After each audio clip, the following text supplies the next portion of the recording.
Well, good morning. If you're just joining us, my name is Greg Mint, Executive Director of Northwest Environmental Business Council, and we're thrilled that you're joining us. We'll give a few minutes here while people are jumping in on the session and getting all situated for today's workshop.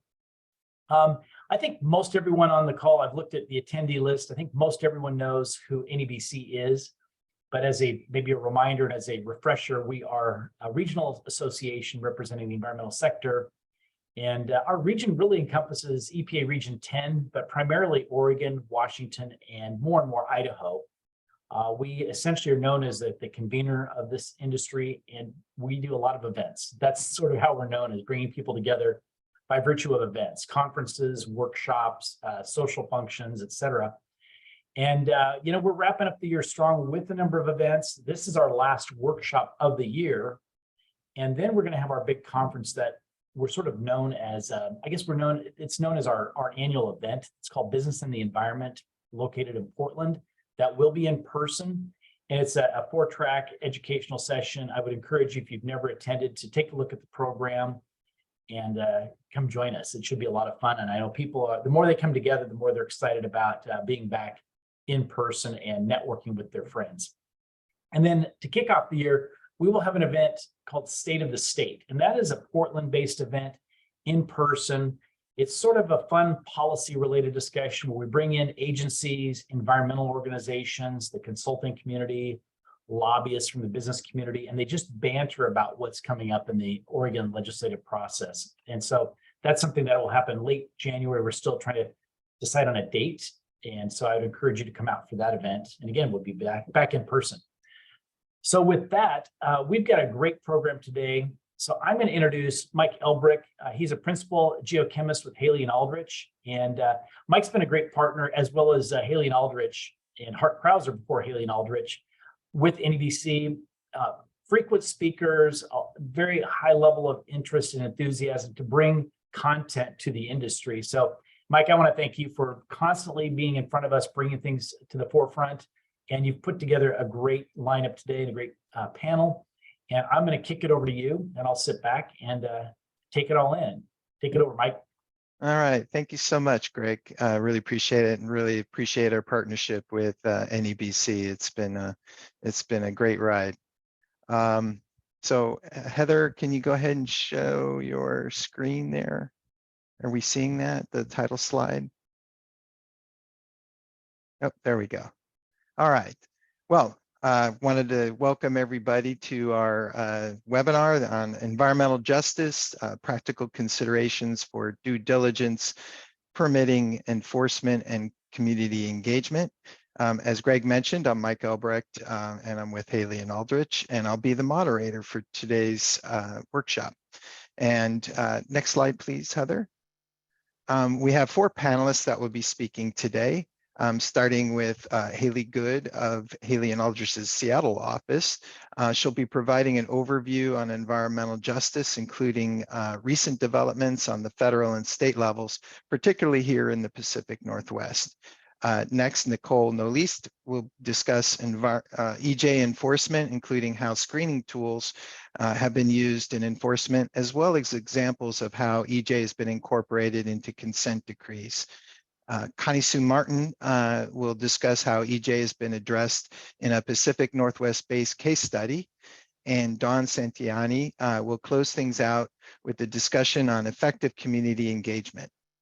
Each presentation should take around 15 minutes. And then following all 4 presentations, we'll take questions from the audience. But please feel free to enter your questions into the Q&A function on the bottom of the screen there, or at the time when we open up for questions, you can kind of raise your hand and we'll unmute you. In the meantime, get comfortable, grab a refreshment, and please mute your mic. With that, I'll introduce our first speaker. Heather Good is an associate hydrogeologist at Haley Aldrich in Seattle. Heather has over 15 years of experience in environmental consulting and natural resources management. She advises private and public sector clients on technical and regulatory matters under federal and state cleanup programs, and has a proven track record for obtaining site closure. Heather has been tracking environmental justice initiatives at the federal and state level and assisting clients with incorporating environmental justice considerations into their project planning and grant pursuits. So Heather, take it away. Great. Thank you, Mike. Can you hear me? We can. Thanks. Excellent. Yeah, so as Mike mentioned, I'm a hydrogeologist with Haley and Aldrich. And as a hydrogeologist, I focus mainly on environmental site cleanup, but I became really interested in environmental justice when I first learned about the Washington State Department of Ecology considering environmental justice provisions in its revised cleanup rule. And Connie Sue will talk a bit about that later today. Ever since then, I've been tracking the evolving environmental justice trends and how they affect our clients' interests. And what I've learned is that if your clients are engaging in projects that have a permit approval requirements or that have the potential to affect a neighboring community, and you're also interested in mitigating any delays, possible permit failures, or potential lawsuits, then you'll want to pay attention to how environmental justice is advancing. In last year, over 150 states considered environmental justice bills, and last year, also $18 billion were directed to the Environmental Protection Agency for programs that advance environmental justice. So I'll provide an overview of what's happening at the federal and the state levels and illustrate why environmental justice deserves your attention. And I'll also discuss how environmental justice is being measured, some of the screening tools being used, and provide some recommendations for what you can do to prepare yourselves. So, but first, a couple definitions. So what is justice? So before we take it a step further and talk about environmental justice, let's take a moment to look at the definitions for equality, equity, and justice. So this modified version of Shel Silverstein's The Giving Tree provides an illustration of the differences. So equality is providing equal access regardless of your situation. So in this case, equally sized ladders, regardless of the height of the tree, where equity provides custom tools, depending on your situation. And justice, lastly, aims to fix the overall system to provide equal access for everyone from now on into the future. So taking it a step further, environmental justice, so according to the EPA's definition, is the fair treatment and meaningful involvement of all people, regardless of race, color, national origin, or income with respect to the development, implementation, and enforcement of environmental laws, regulations, and policies. So this is the EPA definition. Many states have developed their own definitions under their own state laws, including Washington and most recently Vermont. But at their core, these definitions generally address these two main concepts of fair treatment and meaningful involvement. And we'll hear more later today from Connie Sue Martin and Don Santoyani on those two different concepts. So what is an environmental justice community? So it's about the communities, that meaningful involvement. So how are they defined? There's different terms that are used in this context, such as overburdened community, highly impacted, disadvantaged, or environmental justice community. But at their core, it really addresses these two issues of environmental exposures, such as air quality, poor air quality, or proximity to hazardous waste sites, and increased vulnerability. So both socioeconomic vulnerability, such as low income or race, people of color generally, or health vulnerability, such as asthma or heart disease. So an environmental justice community is generally found at the intersection of those two sets of stressors. So let's take a look at what's happening at the federal level, just a brief overview before we jump into the states. So there's been a concentrated focus on environmental justice, especially in the last couple of years, with a lot of recent EJ activities stemming from the Executive Order 14008, tackling the climate crisis at home and abroad.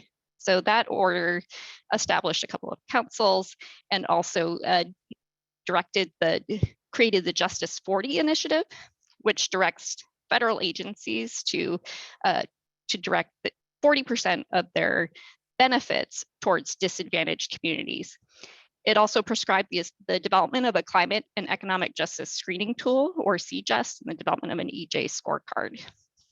And recently at the EPA, just this year, or actually I think it was just last month or 2 months ago, they developed the Office of Environmental Justice and External Civil Rights. in September finalized an environmental justice action plan. There's also been a significant ramp up in enforcement of EJ at EPA, and Nicole will talk about that in her presentation today. EPA is also seeing historic levels of funding to advance environmental justice, and a lot of that funding is coming from two recent bills, the Bipartisan Infrastructure Law and the Inflation Reduction Act. And as of May this year, over $29 billion had been invested in Justice 40 programs alone. So at the state level, this graphic provides a snapshot of states that have existing environmental justice legislation or policies. So there's currently 21 states that have some level of policy. And that generally includes establishing a definition of environmental justice, establishing task forces or offices, developing screening tools, requiring scorecards, and then of course that community involvement piece, which is really at the core of environmental justice, and community involvement in environmental and land use decision-making. And let's take a look at New Jersey. New Jersey has been at the leading edge of environmental justice legislation. Some of the actions that New Jersey has taken are outlined in the green boxes here and are pretty similar to some of the actions that we see across other states. However, New Jersey is considered to have landmark environmental justice legislation with their 2020 law, which requires mandatory permit denials if a new facility is determined to have a significantly disproportionately negative impact on an overburdened community. So that law is considered to be one of the strongest laws that we see in the nation, but there's no implementing legislation yet. That was proposed in June, and it could be possibly passed by the end of this year. And if that does pass, it may require that some permit applicants prepare environmental justice impact statements for their projects. So let's take a quick look at the Pacific Northwest. So Idaho, we haven't seen much activity in Idaho. They've had some EPA funded EJ projects, and there's a county that has an EJ plan strategy. In Oregon, we see a bit more activity. In '97, the Department of Environmental Quality adopted an EJ policy that included measures that they were committing to take, including increasing public participation, for example, as part of their agency activities. And in 2008, they passed an environmental justice law, which established an EJ task force. And then just this year, that task force was codified by law as the EJ Council, and additional funding was provided for that task force activities. Now, Washington, we see a little bit more activity. They maybe not quite as much activity as we've seen in New Jersey, but Washington is still considered to be a leader among states in this arena. And last year, because I lived there, passed the Healthy Environment for All Act, or HEAL Act, which among other things established an Environmental Justice Council and a work group, interagency work group, and requires that agencies within the state implement certain environmental justice requirements into their agency programs, coming out of recommendations from a 2020 Environmental Justice Task Force. It also prescribed that the continuing development of the Washington Environmental Health Disparities Map, which is an EJ screening tool. Last year, Washington State also passed the Climate Commitment Act, which aligns with a lot of the provisions in the HEAL Act and also contains some of its own EJ provisions. So let's take a look at some of the screening tools, that are being used to advance some of these programs. So at the federal level, there are three main tools that are generally the most well-known in the EJ arena, and those are EJ Screen, which is the EPA's EJ mapping and screening tool, the Council on Environmental Quality's Climate and Economic Justice Screening Tool, or CJUST, and the CDC and ATSDR's Environmental Justice Index, or EJI. So each of these tools are available publicly, and the data are also available for download. So you could use those data in your own custom mapping application, and some states have chosen to do that. And EJ Screen looks at, it's one of the most widely known tools, and it's also a data source for many of the state-specific tools. It was developed in response to Executive Order 12898, which directed federal agencies to consider environmental justice under the National Environmental Policy Act, or NEPA. But today, EPA uses EJ Screen as a tool for program implementation and also for making enforcement and permitting decisions. And EJ Screen relies on environmental indicators and demographic indicators, which is similar to CGES, which was released earlier this year. And CGES is only available currently in a beta form. It was developed in response to Executive Order 14008 to identify disadvantaged communities for the Justice 40 initiative. So it looks at communities from the perspective of environmental and climatic indicators, and also socioeconomic indicators in several categories. And if any of those communities are above a certain threshold in a category, then they're identified as a disadvantaged community. And it received widespread criticism when it was released because it does not include race as an indicator. And finally, the EGI tool is the most recently released of these tools, and it's a cumulative impact ranking tool, the first cumulative impact tool in the nationwide tool. So that cumulative impact meaning they're looking at the total impact to a community from all stressors combined together.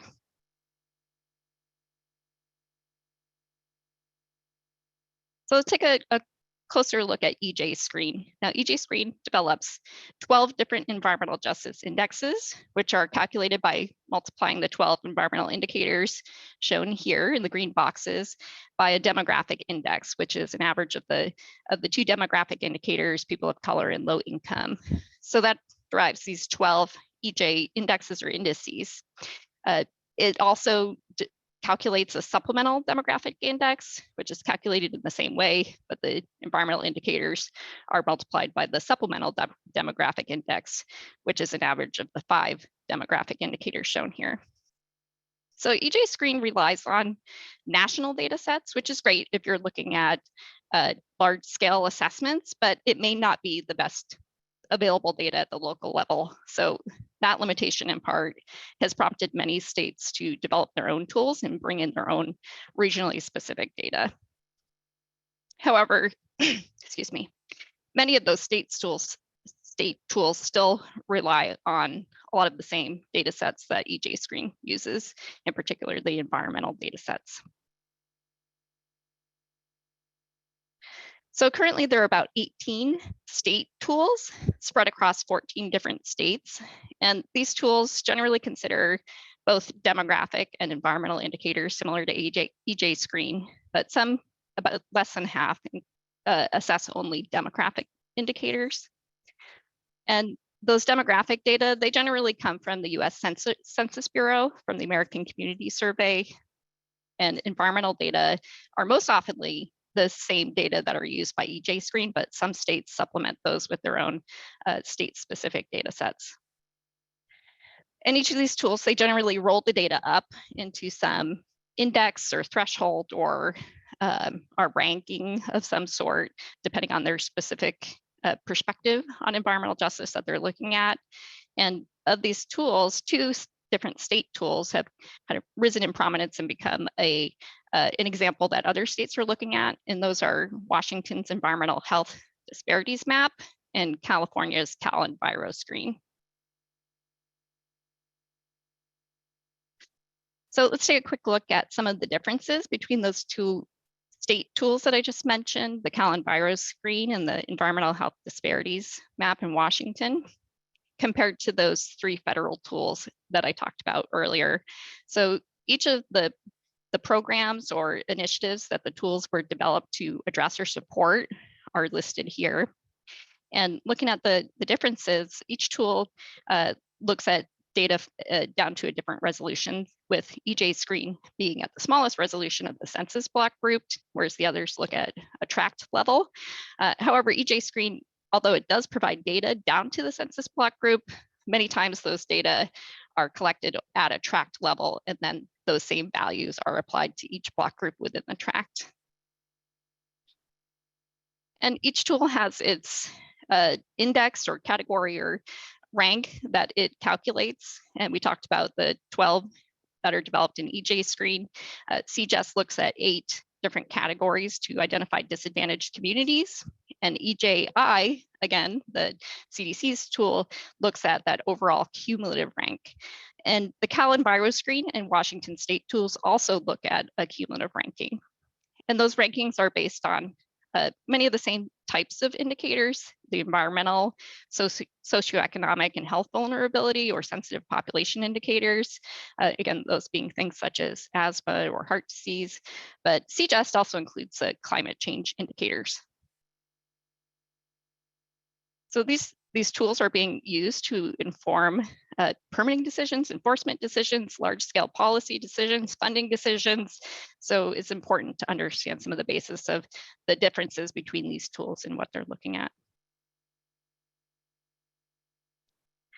So what does this all mean? Well, that's taking shape, and our next speakers today will dig down a little bit further into some of the practical implications of all these environmental justice activities that we're seeing across the states and provide some further recommendations on what you can do to respond. But the main takeaway is that the landscape of environmental justice across the country is rapidly evolving, and it's a consideration that's not going away. So what can you do? Some proactive planning could help your organization avoid any costly delays, potential permit denials, or lawsuits. And you can take actions not only to protect your own interests or your clients' interests, but also to better the communities in which you live. And the ways that you can do that is to grow your awareness. So being here today is a great step. Build partnerships, in particular with your community. Maybe look at doing an EJ assessment to get a sense of the fingerprint for your activities, your operations. And then think about developing some plans. So what's your organization's environmental justice strategic action plan? So that is all that I had for you today. So I'm going to go ahead and turn it back over to Mike to introduce our next speaker. Great, thanks, Heather. That was great. Next up, our next speaker will be Nicole Nolis. Nicole is the managing associate in the environmental practice of Sidley Austin LLP in Washington, D.C. She advises clients on a wide range of complex environmental matters, including enforcement defense, internal investigations, regulatory compliance, and rulemaking challenges. She regularly counsels clients on federal and state environmental justice issues and permitting matters, enforcement actions, and applications for Justice 40 funding. Nicole has substantial government experience, having served as an honors attorney at the U.S. Nuclear Regulatory Commission, an honors law clerk at the U.S. EPA, and a law clerk within the Environmental and Natural Resources Division of the Department of Justice.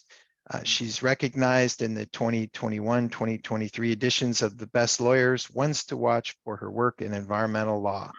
So Nicole, please go ahead. Hi, thank you, Mike, for the introduction. Happy to be here today. As Mike mentioned, I primarily work on enforcement defense, and in the current administration, we've noticed EPA and DOJ focusing on EJ in case resolutions and just their enforcement priorities. So today, I quickly wanted to cover the following. Next slide, please, Heather. So first, I wanted to cover how EJ has been prioritized by the Biden administration with a focus on EPA and DOJ.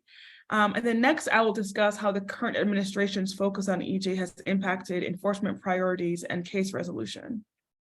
Next slide. Next slide, please.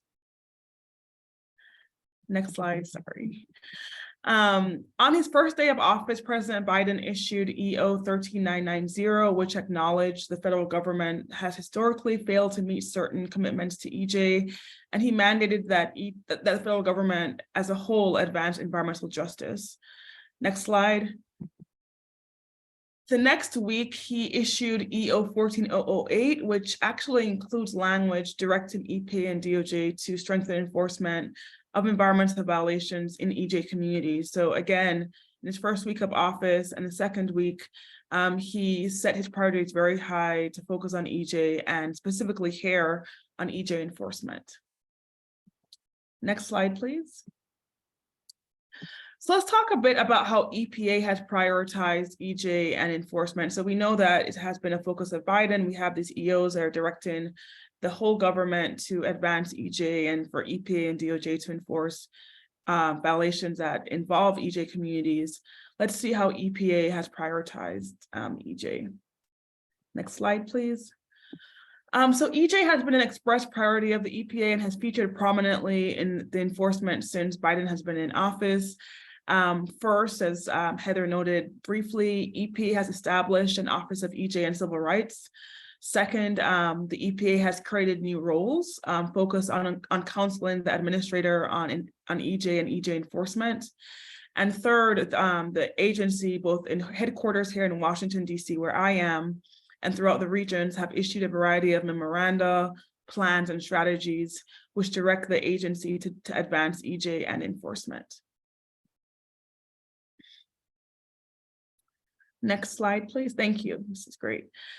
So as you all know, Biden appointed Michael Regan as the EPA administrator. Michael Regan has dedicated much of his career to environmental justice. In Don's home state of North Carolina, he was there before he was at the EPA. And shortly after he was sworn in, Regan announced his commitment to EJ and directed his staff to prioritize EJ in the agency's work. Specifically, in an April 7th memorandum, which you see here, he directed all EPA offices to strengthen in communities overburdened by pollution, the enforcement of violations of environmental statutes and civil rights. He also directed staff to immediately and affirmatively take steps to improve engagement with communities that are overburdened with pollution.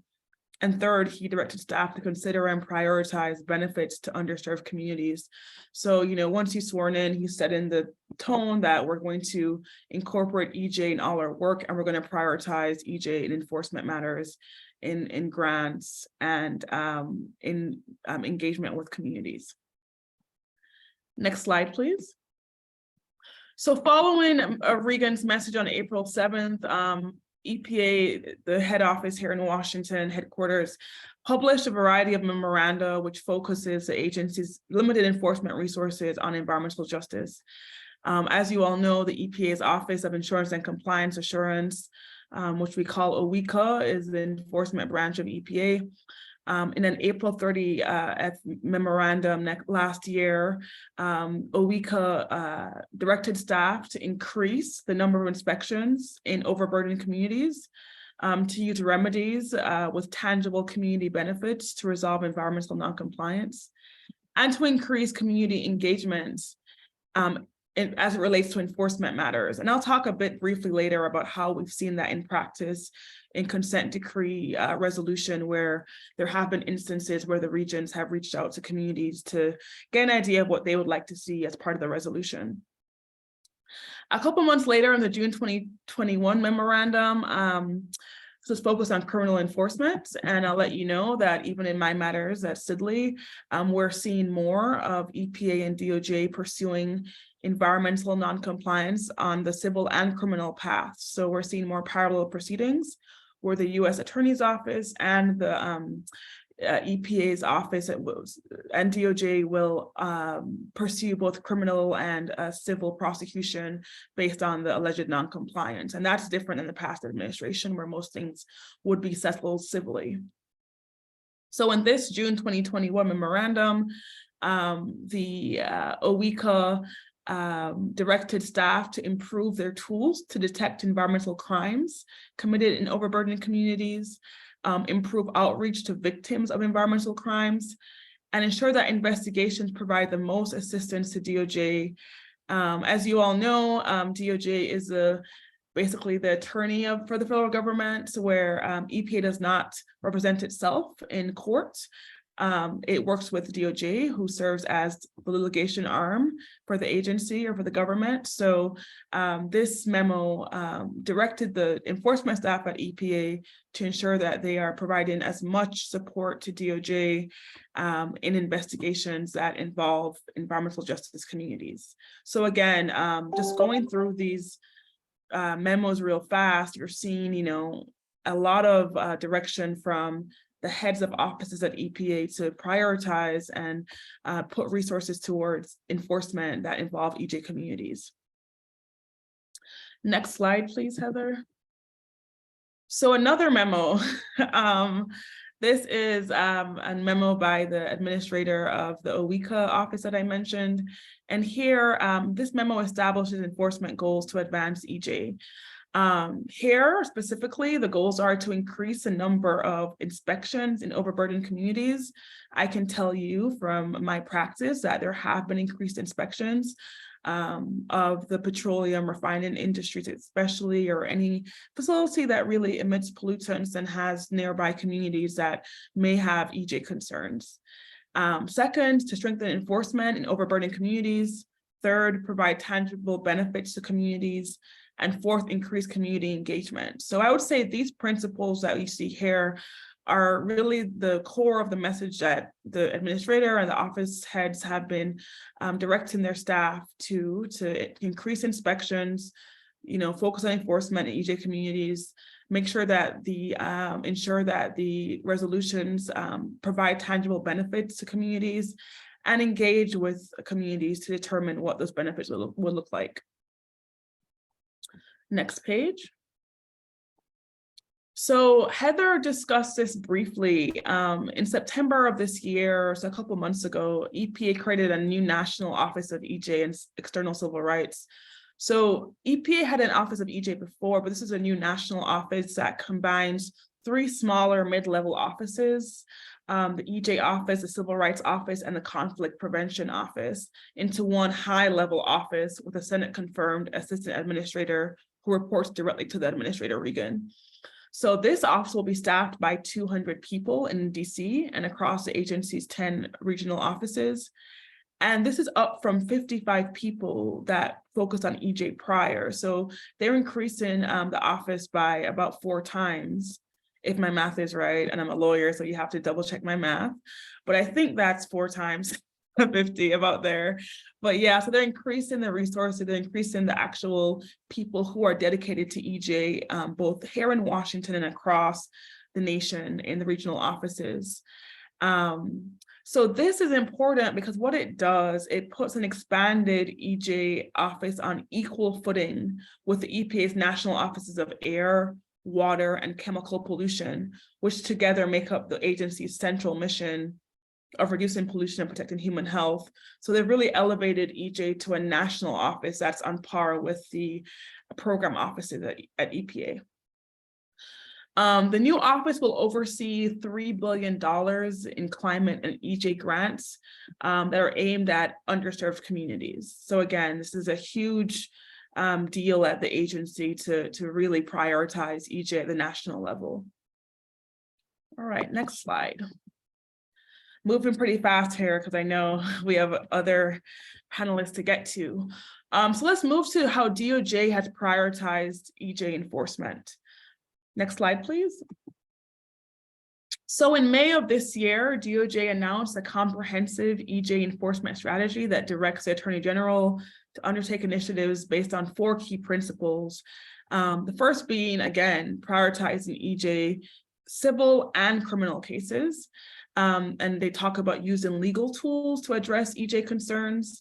And again, meaningful engagement with impacted communities and transparency. I'll talk a bit about these, but the transparency piece is important because what it does, it requires DOJ to account for and to provide metrics on how they have done in implementing the strategy. And I'll discuss what this looks like in a couple slides. So DOJ in this strategy has committed to prioritize cases that will reduce public health and environmental harm in underserved and overburdened communities. And they created an Office of EJ. So if you remember from the EO 14008, Biden had directed DOJ to consider creating an Office of EJ, and DOJ did just that, where they created their Office of EJ there that sits within the Environmental and Natural Resources Division. Next slide, please. The Office of EJ has the following mission. It's to protect overburdened and underserved communities from the harm caused by environmental crimes, pollution, and climate change. And this will be the central hub to implement DOJ's enforcement strategy. The enforcement strategy also calls out meaningful engagement. As you may recall from Heather's presentation just now, she talks about the definition of EJ, including meaningful engagement. And I think Don and Connie Sue will also discuss that. But here, DOJ expressed that it will engage with impacted communities by increasing outreach to EJ communities through U.S. attorneys' offices, including case-specific community outreach plans by DOJ for each case. So the strategy contemplates developing a case-specific outreach plan for each case on their docket that could impact EJ communities. We've never seen this level of focus and dedication to EJ before.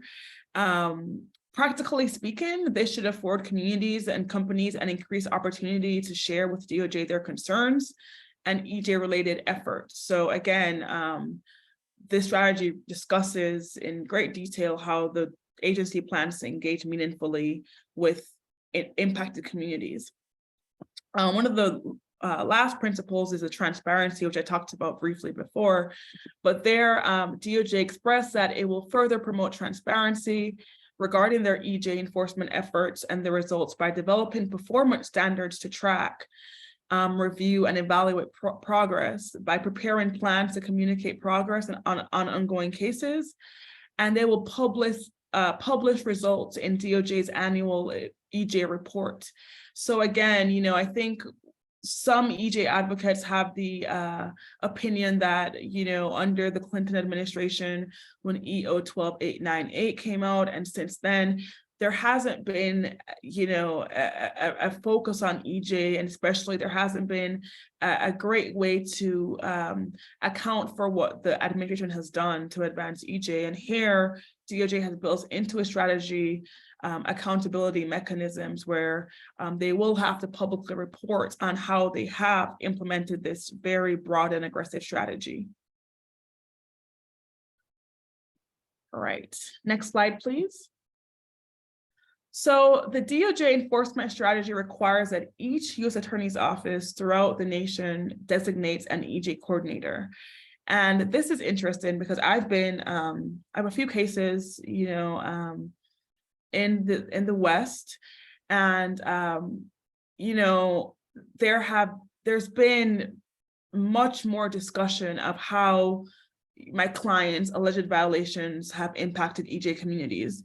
In certain cases, the impact doesn't seem very direct, but what I have noticed is that there's been an effort by attorneys' offices, USAOs, to include the EJ impact of violations that could otherwise just be prosecuted without discussing the EJ impact and trying to identify that. So building upon that focus, the DOJ strategy requires each U.S. Attorney's Office to assign an EJ coordinator, and that coordinator will work with the Office of EJ that has been newly formed at DOJ and coordinate on which cases to prioritize, and also provide metrics on how well they're doing with EJ cases in their district. This is an example of a press release from Rhode Island where they have designated this gentleman as the EJ coordinator for Rhode Island. All right, next slide, please. So we talked about metrics, right? So, I've been following EJ since 2008. And again, one of the major complaints from EJ communities is how can the government and how can we track what's actually being done? So the DOJ strategic plan, which, is a bit of a roadmap for the agency and how they will focus their limited resources for the next 4 years, actually includes key metrics for determining whether they've met their goals. One of them is the number of designated EJ coordinators. So they'll judge their ability to meet their goals based on the number of designated EJ coordinators they're able to designate. Secondly, the number of matters that address adverse environmental and public health effects brought under civil rights statutes. And third, the percent of environmental enforcement matters that are in or substantially affecting overburdened and underserved communities that are favorably resolved. As I noted, I'm on many cases where I'm defense counsel, and there has been an effort by the government to kind of inject the EJ angle into these violations that could otherwise, be prosecuted without mention of that. So I have noticed in my practice a concerted effort by the government to include EJ touch points. Next slide, please. Okay, so let's talk a bit about enforcement before I hand over. So I think it's important, as we consider where EJ is headed next, it's helpful to look at some recent case studies. As you can see from my presentation thus far, EJ increasingly appears to be a governing principle for EPA and DOJ to decide where to focus its limited enforcement resources. Next slide, please. So this is the Lime Tree Bay Refinery. And just for some background, this is in the Caribbean, in the US Virgin Islands. I actually hail from the Caribbean. I was born and raised in Jamaica. I have parents who are from 2 different islands, Haiti and Cuba. And one thing that's very essential to the Caribbean region is energy security. So with that backdrop, it's really interesting what happened here, because oil production, energy security in the Caribbean is of utmost importance to the population. But here in this case study, which I'll discuss a bit, EPA, was willing to shut down a refinery, the sole refinery on an island, because of the environmental violations that were alleged. So the Lime Tree Bay Refinery here, the case here illustrates the growing role of environmental justice in EPA's enforcement decisions. So in May 2021, EPA used its emergency powers, which it rarely uses, under Section 303 of the Clean Air Act, to prohibit the Lime Tree Bay Refinery from reopening its St. Croix Virgin Islands refinery, which is in an EJ community, due to multiple improperly conducted operations that present an imminent risk to public health. In the EPA decisions and orders and documents, the agency noted that the Lime Tree Bay refinery is located in a community that is disproportionately affected by environmental burdens, and its repeated incidents raise significant environmental justice concerns, which are a priority for EPA. As a result of the prolonged shutdown, the Lime Tree Bay refinery ultimately filed for bankruptcy. So here, just to provide some cultural context, energy and security is a big deal for the Caribbean. This refinery was a huge employer to the island, and the EPA, was willing to say, hey, our focus here is on EJ, and we're willing to shut this down. And it was shut down, and the company filed for bankruptcy eventually. Okay, next slide. So let's turn to how EJ is being considered in consent decrees. Much of my work here at Sidley is negotiating consent decrees and settlements with DOJ and EPA. And I wanted to just share with you all today what I'm seeing as it concerns EJ touch points and focus areas for the Department of Justice. Next slide, please. Okay, so I'm not sure how familiar our audience is with the Clean Air Act. I'm sure you're very familiar, but just to level set, Title I of the Clean Air Act governs stationary sources, and Title II governs mobile sources. So for the Title I consent decrees, these companies would be petroleum refineries in this instance. And I've been studying and negotiating these consent decrees for the last 2 years under the current administration. And what we've seen are these 4 EJ touch points. So first, fence line monitoring requirements. So the EPA notes that, benzene, which is a pollutant that is emitted from the petroleum refining process, has negative and carcinogenic impacts on human beings. And the EPA has found that many of these refineries are actually close to EJ communities. So in I think 4 or 5 consent decrees that have been lodged and entered, the EPA has required that the companies do enhanced fence line monitoring to assess and to monitor and to assess the impacts of the facility's emissions at the fence line. Therefore, the fence line emissions would impact the surrounding community. So that's the focus there, to see how the emissions are at the fence line. Are they above the permitted limits? So that's one focus that we've seen. Tied to that is a publication of monitoring data. So these consent decrees require the monitoring requirements, and then second, they require that you publish the monitoring data bi-weekly, monthly on public websites that are searchable by Google, Bing, and Yahoo. The consent decrees actually provide which search engines it needs to be easily found on. So here they want the communities to have data on what type of emissions are being emitted close to their communities and in their communities. This is a concern for many refineries. You know, there's fears of citizen suits, private suits, etc.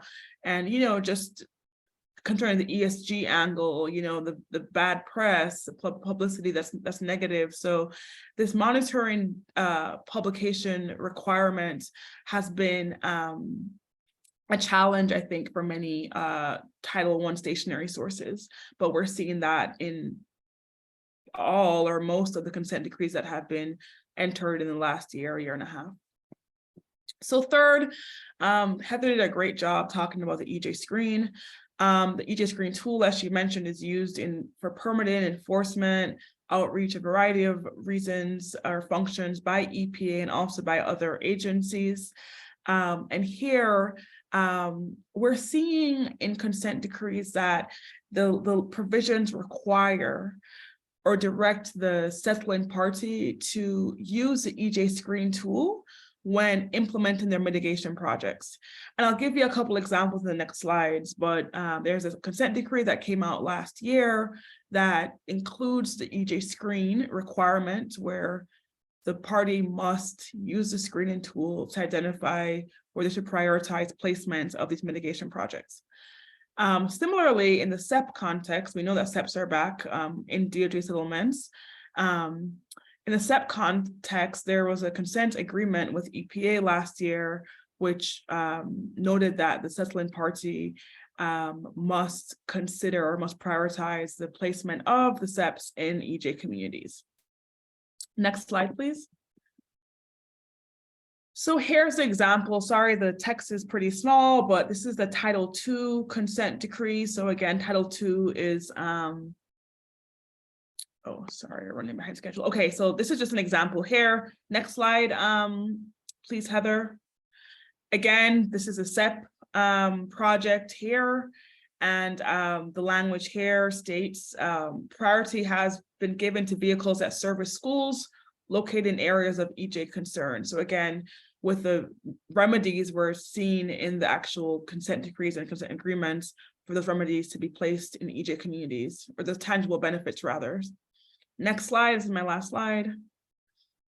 Oh, sorry, it's my second to last slide. So here, I'll just go briefly because we're behind on time. This is a Superfund consent decree. And here, the EPA noted, this is Region 9, that throughout the negotiation process, Region 9 worked to address community concerns, including excavating contaminated soil from multiple residences, conducting a vapor intrusion study, and other activities to address environmental risk. And EPA noted that the communities near the former manufacturing facility are heavily impacted and burdened by current and past industrial businesses. So again, we're seeing more mention of EJ, more engagement with communities to see what they want in these resolutions. All right, last slide. Next one, please. So just to leave you with 3 best practices, because we're behind on time. So again, first, know where your facility is. So use the tools that Heather outlined to identify the surrounding communities where your facility is located, so you can understand whether or not you would be a target that's right for inspection or enforcement by your state or federal agencies. Second, do community outreach to figure out what the impression is of your facility in the community, what type of benefits the community is looking for, et cetera, and then engage proactively with regulators. Thank you so much. Great. Thank you so much, Nicole. Appreciate that. And up next, we have Connie Sue Martin. Connie is an environmental attorney in the Seattle office of Schwabe, Williamson, and Wyatt, and co-chairs the firm's Indian Country and Alaska Native Corporations Industry Group. She helps Indian tribes and companies address environmental contamination and restore injured natural resources.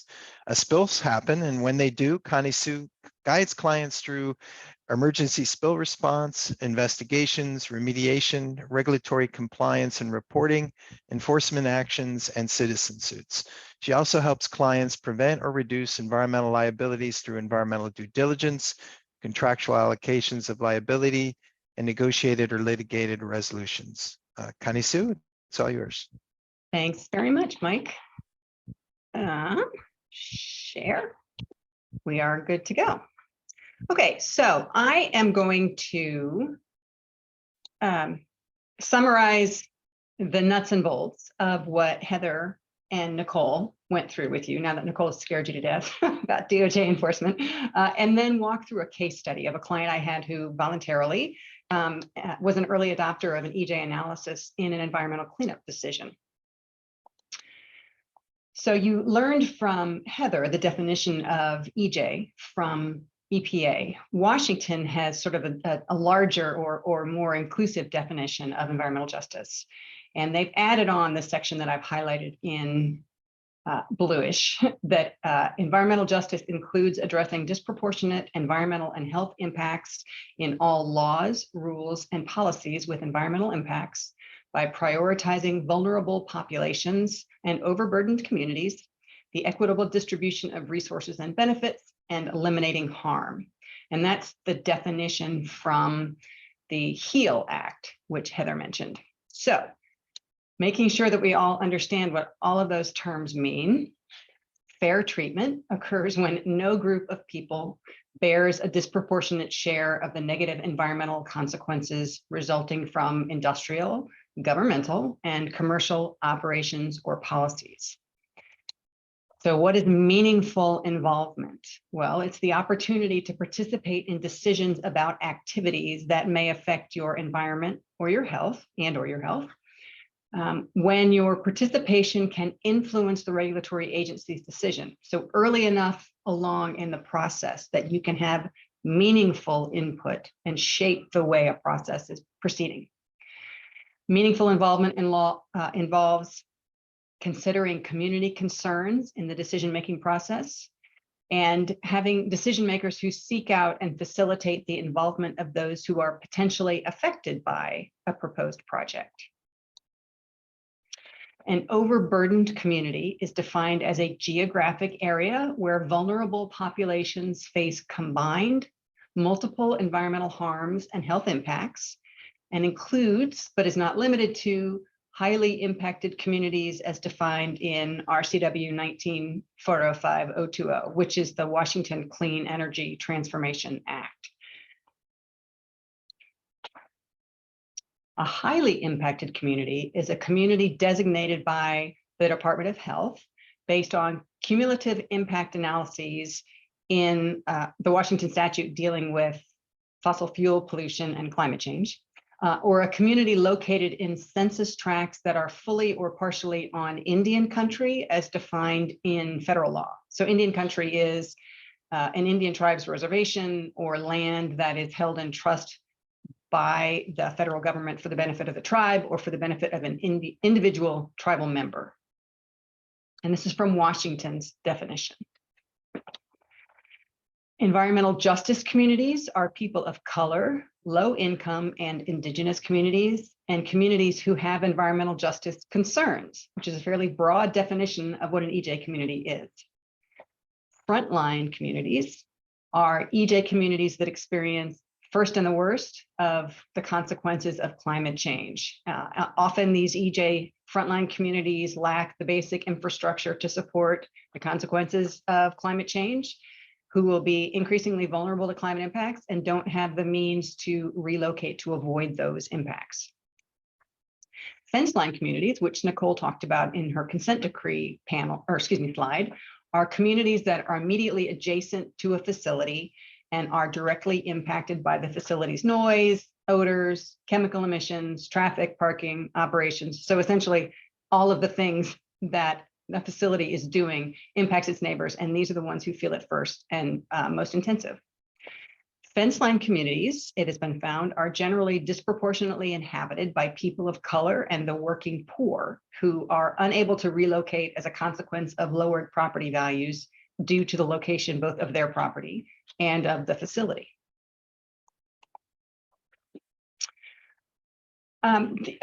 Heather and Nicole both spoke about this executive order. That was one of the first things that President Biden did.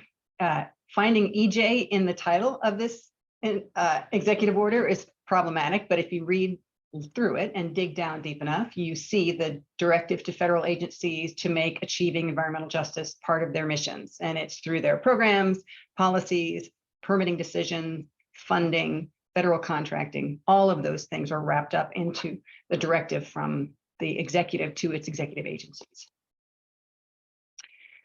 EJ legislation directed the CEQ, so that the entity that creates environmental regulatory implementation, to create this geospatial climate and economic justice screening tool, the EJ tool that Nicole talked about, and to annually publish interactive maps that highlight disadvantaged communities. It also directed the government to spend 40% of its sustainability investments on disadvantaged communities. This is going to result in focused attention on environmental justice at the federal level in both decision-making and enforcement priorities, which Nicole has explained. And it talks a little bit about what agencies have to consider when they are making their decisions, when they are enacting policy, when they are granting or denying permits, and when they are issuing federal funding. You have heard how EPA has strengthened its enforcement of environmental violations. And the one thing I wanted to highlight about this executive order is that it has to create a community notification program that monitors and provides real-time data to the public on current environmental pollution, including emissions, criteria, pollutants, and toxics in frontline and fence line communities. Imagine this tool for your facility if you are seeking to expand operations, to bring in new cargo, anything that requires a federal permit. You have folks who are interested in these projects, who are interested in opposing these projects or supporting these projects, who will have real-time data under this community notification program. Washington's statute, which was enacted in May of 2021, puts EJ considerations squarely at the heart of the decision-making process for ecology and other Washington state agencies. And it essentially creates a new SEPA, State Environmental Policy Act, process that is an EJ process. It's making environmental justice assessment part of the agency review in many permitting and environmental decisions. Ecology is in the process of writing procedures for guiding this environmental justice assessment process and writing procedures about meaningful engagement with overburdened communities and underserved populations, establishing protocols for tribal consultations, and note that EJ assessments will be required for significant agency action, the same thing that would trigger a SEPA review, for any agency action initiated after July 1st of next year. Ecology is also working through its update of the MOTCA cleanup rules.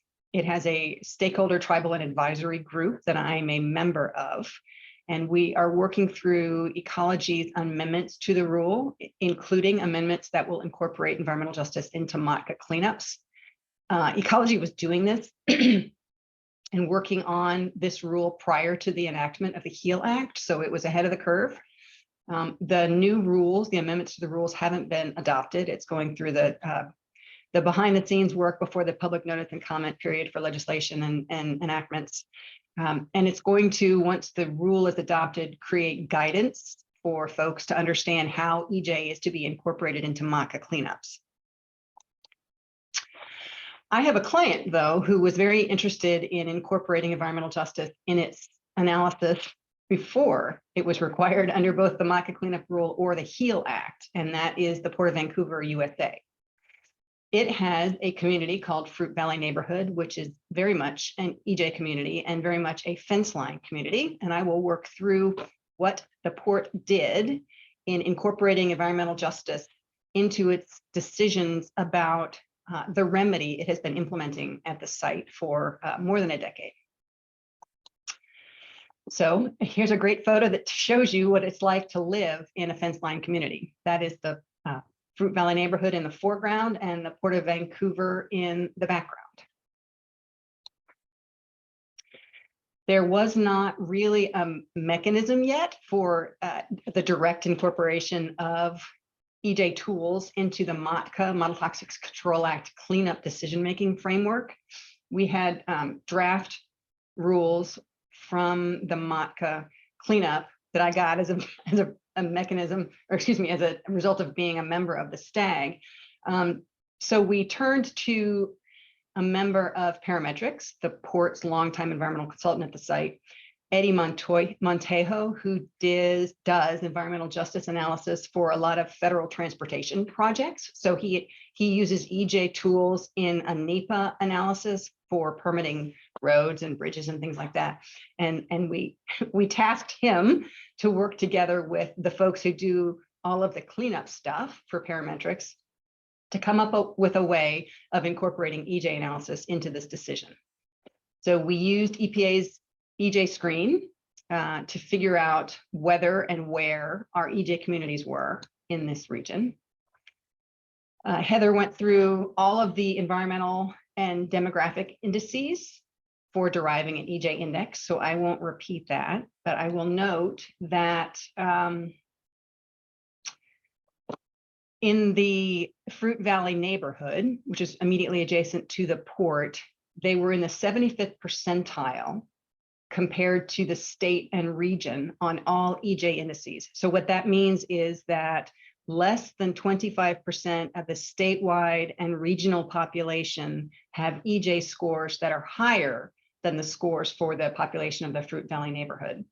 So that indicated a substantial EJ population within the Fruit Valley neighborhood with higher than average exposure to environmental hazards.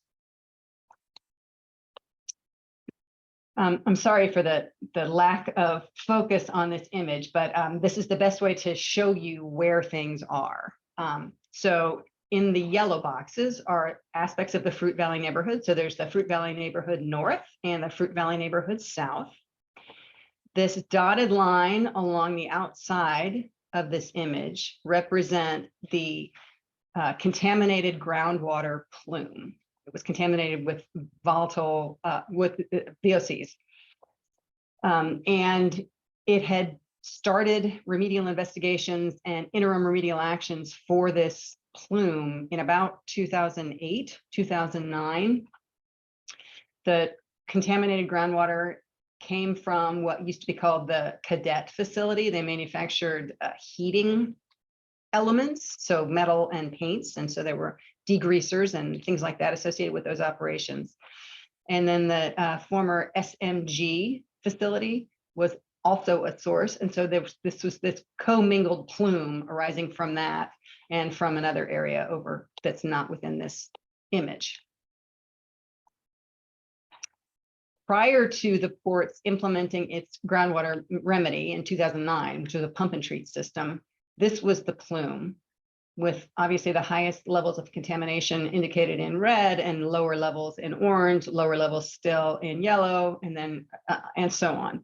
So after more than a decade of a pump and treat system, it went from this to this tiny little area that's actually right on site where the former Swan Manufacturing Company site was. And there was a teeny tiny little aspect of it that is still above cleanup action levels, with everything else below cleanup action levels. So the remedy decision, ironically, that the port was making was whether or not to turn off the pump and treat system, whether continuing to operate the pump and treat system with its emissions from its stack would be a better solution than continuing to try and remediate to levels that were no longer measurable or no longer above cleanup action levels. So that's the point in the process where the port was. It had been doing interim actions for more than a decade. It had conducted its remedial investigation. It had prepared its remedial investigation report, and now it was choosing a proposed remedy that we had to sell to ecology, and then ecology would decide whether or not this was the appropriate remedy, and then we would prepare a cleanup action plan for implementing the remedy, which ironically was turning off the pump and treat system. So the port conducted an EJ analysis using its friend at Parametrics with the experience in federal permitting. And we conducted the EJ analysis and outreach to the Fruit Valley neighborhood populations, share the information about the cleanup with ecology, with ecology and the members of the Fruit Valley neighborhood, and then gathered community feedback to inform the document that we were preparing, which was the feasibility study, and then a future cleanup action plan. The port has a strong relationship already with the Fruit Valley neighborhood, with regular public meetings, and they have spent many years devoted to relationship building. As a matter of fact, one of the current commissioners of the Port of Vancouver is a resident of the Fruit Valley neighborhood and was the former president of a community organization within the Fruit Valley neighborhood that's very active in public notice and comment on proposed actions within the city of Vancouver and at the port. So we reached out to ecology about the port wanting to conduct an EJ analysis because we didn't want to screw things up with ecology's process for updating the MACA cleanup rules, but we did want to let them know what we were doing. We also wanted to let them know that we were relying on the draft cleanup rule and the draft guidance concepts. So we had a series of meetings with the Department of Ecology as we moved through this process. And eventually ecology asked the port to be a pilot project to let them know at the end what worked, what didn't work, any concerns that we had, any recommendations we had, and most importantly, to track the costs of implementing environmental justice within the teeny tiny little aspect of the cleanup process. The port conducted outreach using some of the following methods. And I should note that the timing of this meant that it was happening during COVID and we could not have public meetings. This was like early 2021. So everything was by Zoom, and with a EJ community, people might not have access to computers. We couldn't have a big indoor public meeting to let people know what was happening. So we created a website devoted to this analysis. We issued a news release. We set up an online survey. We mailed postcards.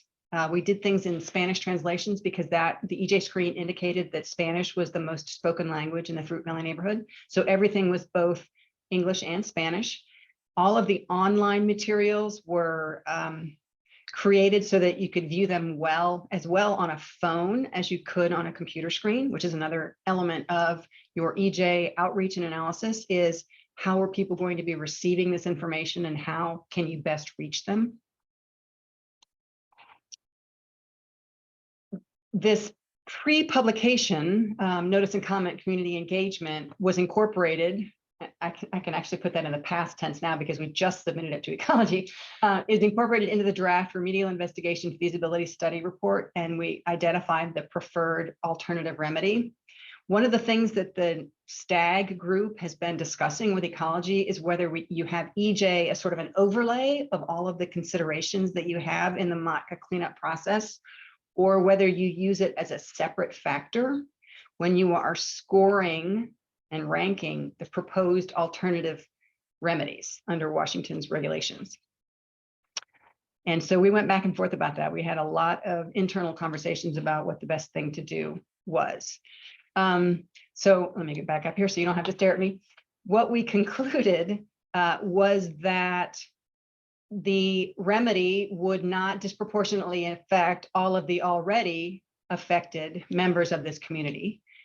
The thing that we suggest, two things we suggested to ecology. One was that because under the ordinary decision-making process, you seek and obtain community input about community concerns when you've completed your draft document and put it out for public notice. But what we were doing was soliciting input from the public before we made that decision. So we recommended to ecology that outreach, that the EJ analysis and outreach happen earlier in the process than is ordinarily contemplated under a proposed MODCA action.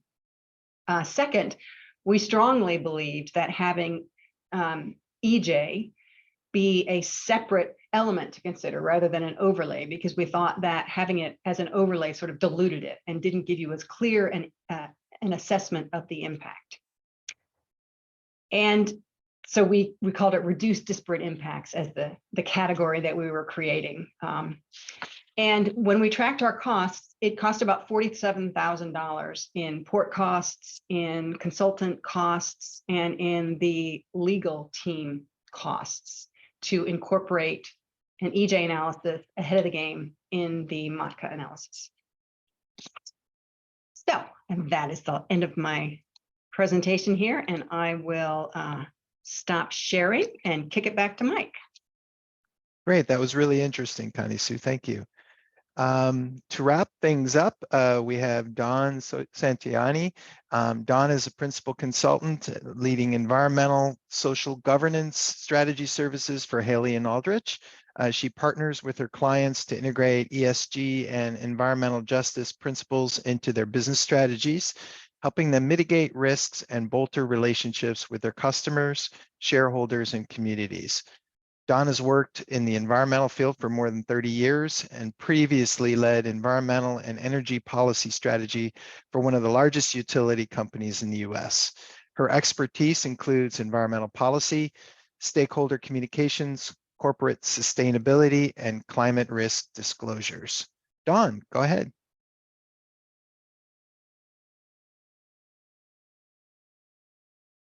And you're on mute, Dawn. There we go. All right. Thank you, Mike, for the introduction. Can you see my screen? Oh, maybe. Yes, we can see it. I might be back one, but there's. Okay, there we go. So I'm going to talk today about meaningful engagement. You heard about meaningful involvement. And in my role, we help clients with developing those outreach strategies for and looking at whether EJ is a consideration. I'm just going to frame up because I know we're kind of late on time and I do want to leave time for the attendee questions. But ESG has really shaped how people are thinking about environmental justice. It obviously has become an issue that the S piece or the social piece of ESG is increasingly important to investors and other key stakeholders for companies. And as we see companies even thinking about how they engage with their employees and retain a talented workforce and conduct due diligence, whether it's a new project or expanding operations or even just addressing climate vulnerabilities, that EJ has become a piece of that analysis as well. So EJ definitely aligns with companies' ESG and sustainability goals. I won't go into all of this here, but just understanding that there are a lot of social issues that have become important for not just companies, but industry sectors where they're really looking at how are companies across their supply chain addressing social issues, addressing racial justice and community engagement. And it really is an issue of transparency, as Nicole had highlighted for, in her talk about the agencies and the DOJ transparency, but it's really a transparency issue for companies as well. In my former role, I had the opportunity to speak with investors And over the course of even just like the past 5 to 6 years, there was a significant change in how investors, the kind of questions investors were asking, and they were asking companies about how they were going to protect the communities that surround their facilities and are impacted by their operations. What's made it real, I think Nicole really nailed it. And I think Connie Sue's case study also highlighted, when you start to think about how environmental justice can affect a company's company strategy or their plans, it can fall into any of these buckets here. And when we've started to see actions where permits are getting denied, and I've pulled a few quotes here that you can see from an EPA interim guidance, and then on the bottom, the DOJ press release. As environmental justice ends up being a consideration that is above and beyond environmental compliance, that has made it real. And companies are starting to recognize they need a strategy to understand what are the environmental justice concerns around their facilities and in their service footprint, and then also how are they going to address those concerns. So to connect EJ with your business strategy, I think it's very helpful to start with, how do you think about EJ? What is the way a company can think about how they're going to go about addressing EJ? So obviously demonstrating care for the communities and understanding those concerns that the community might have. But also, as you're thinking about whether it's a remediation or you're going to build a new facility and you need a permit, including renewables, don't assume that just because it's a renewable, it'll be smooth sailing, because we've seen communities and environmental justice communities get really upset about the building of certain renewable facilities, like solar facilities in their community. You also want to have those engagement plans that are very tailored to the communities that you're trying to reach. So as Connie Sue eloquently pointed out, if it is a Spanish-speaking community, you need to make sure that those materials are translated. And there's a lot of different communities with a lot of different language needs. There's also needs related to whether a community, say, is there a lack of broadband access in some of the more rural areas? Those can be considerations on how you reach those communities. And then from a standpoint of, where we work with a lot of clients is they have a portfolio, maybe a whole programmatic, they want to get a view onto what are the EJ concerns across those projects. Where might there be challenges for them in either getting a permit? Where might there be issues or concerns from the community as far as the remedial approach? And getting that community buy-in is very important, and at least getting that community input and allowing an opportunity for that engagement. So we recommend, we always start when we work with a client, we're always telling them, like, what's your vision for EJ? What are you trying to achieve with this strategy? And so involving groups from across the company, legal, government affairs, community affairs, corporate communications, and as well as the technical folks and the project team. It's very important to be able to create that shared vision. That can be done in like a facilitated workshop, and that's highly effective. And then being able to communicate that out and integrate it with all of the other initiatives within the company. So if there are DEI initiatives, diversity, equity, and inclusion initiatives in your company, then being able to integrate that EJ strategy and how you're going to communicate that out. Remember that your employees are your best ambassadors, those that live in the communities that surround your sites. They are folks that can go out there and talk with community members and be able to communicate what the company's vision is. And it's very important. We see it with a lot of younger staff, particularly, attracting that diverse workforce. Having these EJ principles or having a vision on equity is very important for attracting that diverse workforce. So how do you anticipate? Well, we talked about the screening tools, so let's get a little bit granular here. And I just want to highlight that these EJ screening tools, they are not a detailed risk analysis. They are not telling the risks of any particular exposure to a community, and certainly not at the individual level, right? Because risk is a function of a number of different factors. But what it does, these screening tools can tell you is that you can understand what are those environmental and socioeconomic burdens that a community might have. And then if you use this, like say an EJ screen in conjunction with some other tools, you can maybe understand where there might be climate vulnerabilities, there might be other resource constraints, maybe they don't have a lot of parkland in that community, and that might be something that's important, or green space. Maybe they're overloaded by traffic burdens and near road environment pollution. So being able to understand those factors is really important to understand, to be able to develop strategies that are going to be getting their input from the community members, and then also identifying maybe some potential solutions, especially in the remediation space. Don't forget to do other desktop research as well, because you can learn a lot from media stories in terms of what people are concerned with, and also from social media sites.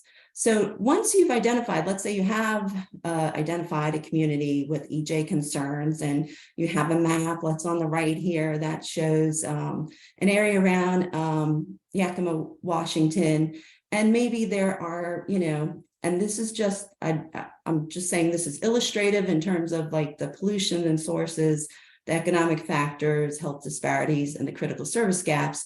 Maybe not every one of these might be relevant to a community. Maybe there's others that are relevant to the community that you're screening for. But once you understand what some of those are, like traffic proximity, combined with maybe there is a broadband gap, or there's high asthma rates, and there's a significant population of people of color, or low income, or unemployment. Now you have an understanding of what are some of the challenges that community might be facing in terms of environmental burdens. And when you think about cumulative impacts, think about it in the standpoint of how might the community look at whatever you want to do.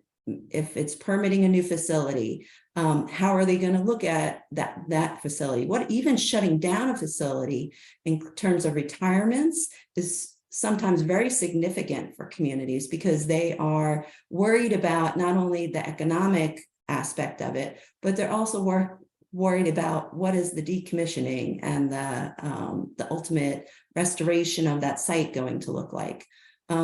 What are the barriers that the community might face in getting their information? If there are broadband gaps, you got to think about other ways to reach that community. And how can you respond to those concerns that might be raised that maybe are completely unrelated to your company's operations or your site?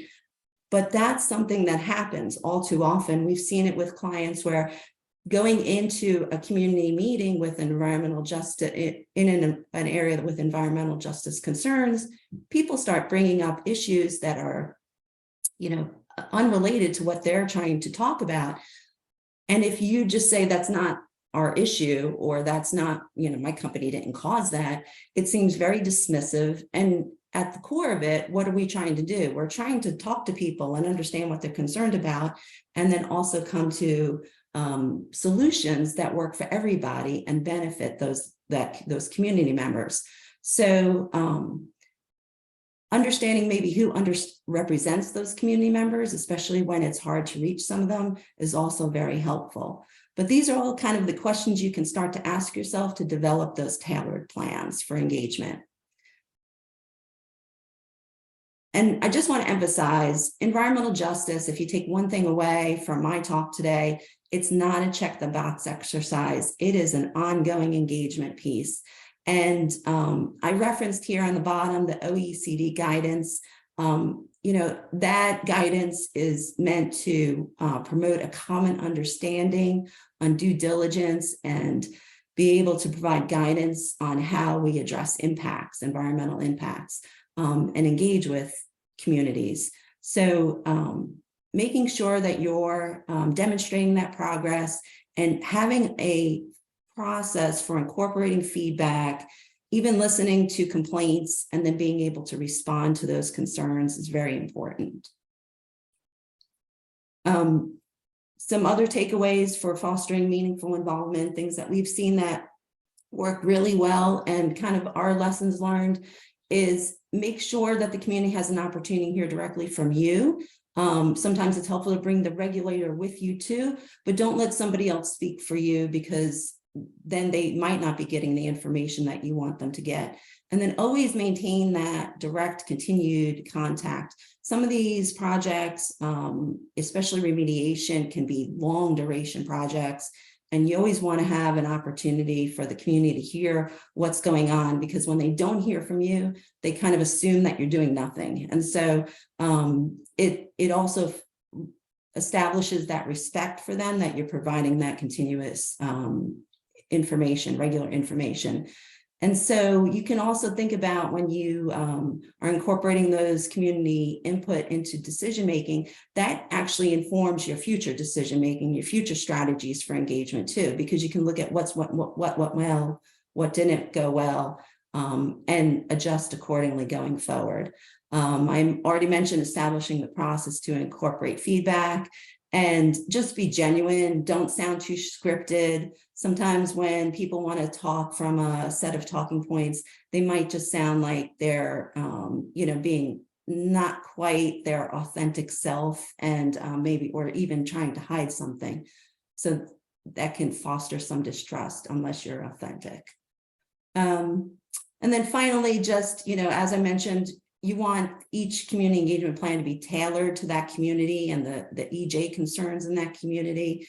You want to evaluate those indices of concern, and then make sure you develop materials that really speak to some of those issues.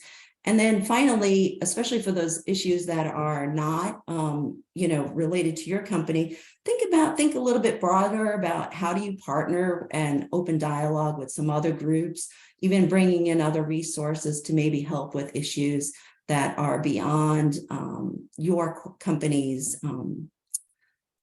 beyond what your company is trying to do, or beyond your company's operations. So I know I went through that quickly, but I did want to leave time for questions. So Mike, I'll let you facilitate that one. Great. Yeah, thank you so much, Don. It was a great presentation. And we did have a couple questions that I think Nicole answered one online, and I think Heather answered another. But if there's any additional information that any of the panelists want to address on those two questions, or if the folks asking those questions need further clarification, now's a great time to speak up. Also, if you have any other questions for our panelists, you can either type it in real quick or raise your hand. And I am not seeing anything. I will like, and I kind of gathered this from oh, there's Jen. Let's see. Jen. All right, I Go think ahead, Jen. Unmute myself. Yep. Yeah, I wanted to go back to the Lime Tree Bay case study and just hear a little bit more about the unintended consequences of the refinery going bankrupt and how the community viewed that.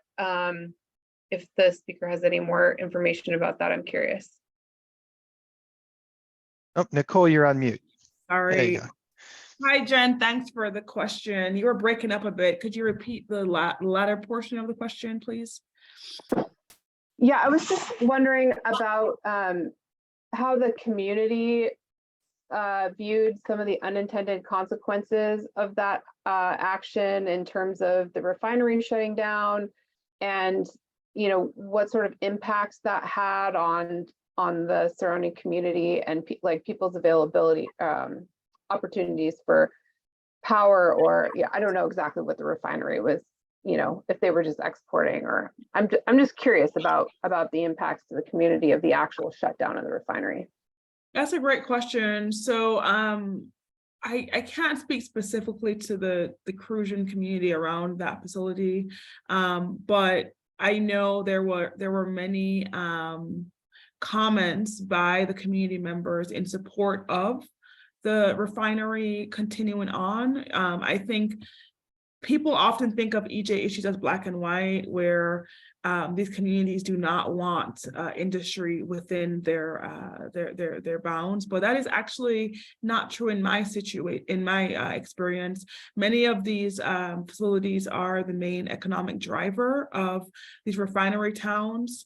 So I think it's very important for industry, when engaging with the agency, really to outline the benefits that the facility provides to the community in employment, in training opportunities, infrastructure. Many times in a rural community that has a refinery, the refinery helps build roads, helps, brings certain industry to that area. So I think it's important to discuss the complexities of EJ. I think your question speaks to that. So I understand that the refinery may have a new buyer and it may be running again, but yes, the community there has been impacted by the refinery shutting down and the jobs included within that shutdown.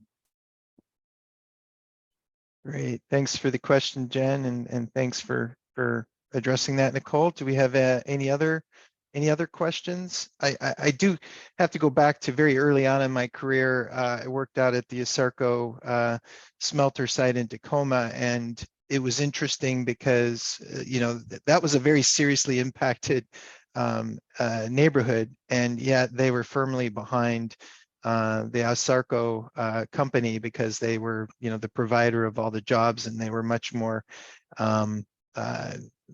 skeptical of EPA and the cleanup folks than they were of the company. So anyway, interesting. Do we have any other questions out there? I do want to ask one question, because I think it's in the back of everyone's mind if they're not speaking up just yet, and that is there seems to be a lot of skepticism about environmental justice, and particularly in the corporate world, about whether or not including EJ analysis and permitting is just another layer of bureaucracy with no benefit to the company. And I guess my question to any of the panelists would be, what is the business case for incorporating environmental justice principles in what we do? So I'll want to take weigh in? that one. Great, thanks, Connie. Sure. And I can look in particular to the Port of Vancouver, which did this before it had to, and with an eye toward its community building. And it had spent, as I said, a great deal of time building a relationship with its neighbor. And I think the message that the port was receiving from its community was, we recognize this as a source of jobs. We have folks who work at the port, but we also want you to recognize that what the port does impacts our children and our schools and our homes. So the port believes that being a good neighbor means that it will not have a project automatically opposed because they're proposing it, right? So if you build community and you build an understanding of what the community is looking for and what they need and what they will accept, then it's easier to frame a project or to look for development partners who will bring that to the community, and you can expect to receive support for a project or not opposition, instead of picketing and everybody attending a public meeting and saying, over my dead body will this be built here. And I would add on to that, I've seen maybe the reverse when it's not taken into consideration, EJ, and significant reputational damage when communities aren't consulted. So even if the permit goes through, or even if you're not, it doesn't end in litigation or enforcement, there sometimes can be really significant reputational damage. And as I mentioned at the beginning of my talk, we see investors really starting to pay attention to social issues and being interested in what companies are doing on EJ. Great. Thanks, Don and Connie Sue. I'm not seeing any other questions, and we are a few minutes beyond our time. But if anyone has any other questions, so thank you. You're right on it, Heather.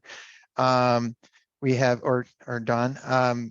Oh, you had that slide there. But anyway, there was a slide there with everybody's contact info. So if you have any questions that we didn't respond to, please feel free to reach out to any of our panelists, and I'd be happy to talk to you. And with that, I think I'll turn it back over to Greg to wrap things up. Great. Thanks, Mike. And thank you, Heather, Connie, Sue, Nicole, and Don. Really, really well thought out presentation, very thorough.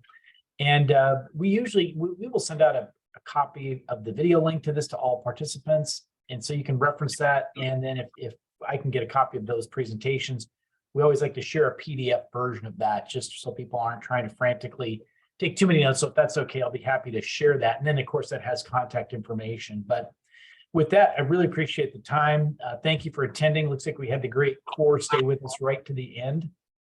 And with that, everyone have a great week. Have a great Thanksgiving holiday. And hopefully we'll see you all December 6th and 7th. And there are a couple of great environmental justice workshops coming up at that event as well. So with that, have a great day. Thank you all. Great. Bye. Thank you, Greg. Thank you, Mike.